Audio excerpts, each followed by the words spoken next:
Hello South Africa. City of Tshwane restores power in Pyramid Substation areas.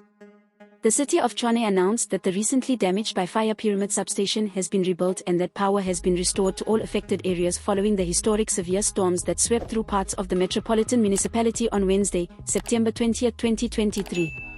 Tshwane spokesperson Lindile Mashigo said, the substation was successfully rebuilt in just 18 days. The substation was successfully reconstructed in just 18 days, which is a remarkable feat of engineering and construction. The project, which entailed removing damaged building material such panels, feeder cables, circuit breakers, a 132 kV isolator, and important transformer components, was expertly finished on time, said Mashigo. The impacted area's power was restored as a result of the engineering team's round-the-clock efforts to restore the vital parts of the power distribution system. The impacted homes were continuously updated throughout the outage on how the restoration efforts were going. The City of Tshwane extended its deepest apologies for any difficulty or annoyance brought on by the process of construction.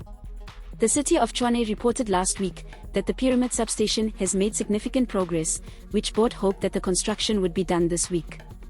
630 in-comer cable terminations have been successfully completed, representing an approximate 85% completion rate of the cable work.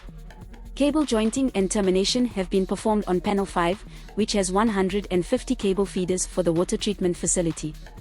The 150 square meters of feeder cables have now all been terminated and joined.